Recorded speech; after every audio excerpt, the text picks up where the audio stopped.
morning. My name is Stacy and I'm a pastor in the Los Angeles area.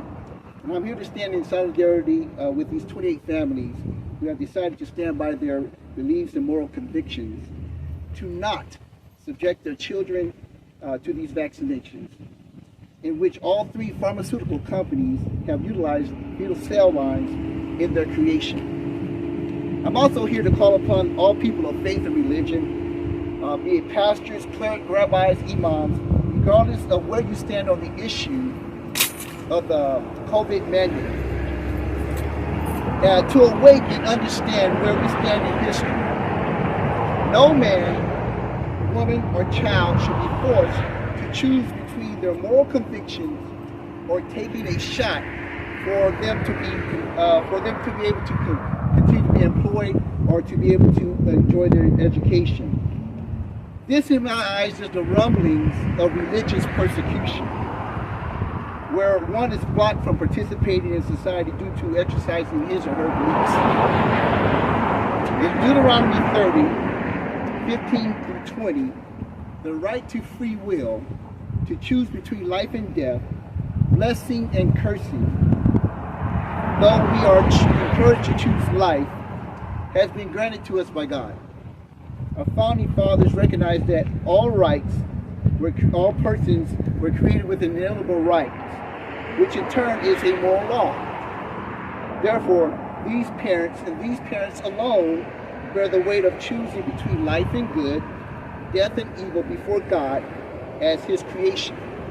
Additionally, these parents and they alone bear the weight of their decisions to inoculate their children with a vaccine originating from fetal cells that only minimizes, once again I want to say, only minimizes the effects of the disease and not preventing it. God has spoken in His Word that life is in the blood and that no person has the right to take life except Him. According to the CDC's abortion surveillance system, the heart and the circulatory system of a fetus begins at the point of conception, soon after conception. By the end of the 5th week, the heart of the fetus is able to pump blood through the body. In addition, nearly all abortions in 2020 took place in early gestation, meaning 93.1% of abortions were performed at less than or equal to 13 weeks gestation. An early medical abortion is defined as the administration of medications to induce abortion at equal to or less than 9 weeks gestation. So, in most cases, the heart and circulatory system of the fetus is fully developed when most, if not all, abortions occur. What is my point? Per the determination by God, life is in the blood of these fetuses. In Genesis chapter 4, after Cain murdered his brother Abel, God exclaimed to Cain that the voice of your brother's blood cries out to me.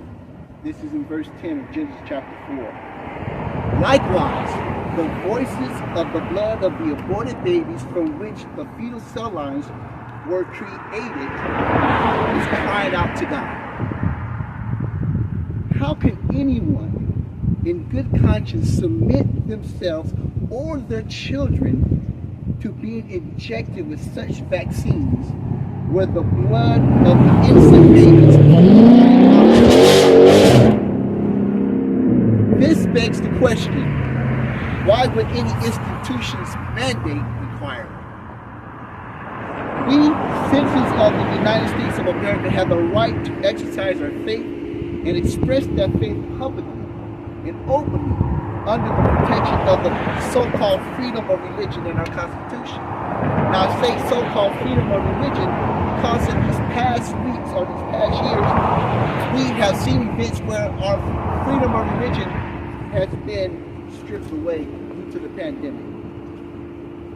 That is why I stand here today as a Christian pastor alongside these families to express to Granada Hills Charter to those in our judicial systems and all other institutions with mandates that we who are believers in Jesus Christ, in the God of Abraham, Isaac, and Jacob, are held to a higher moral standard, a higher law that in our conviction supersedes the laws of man.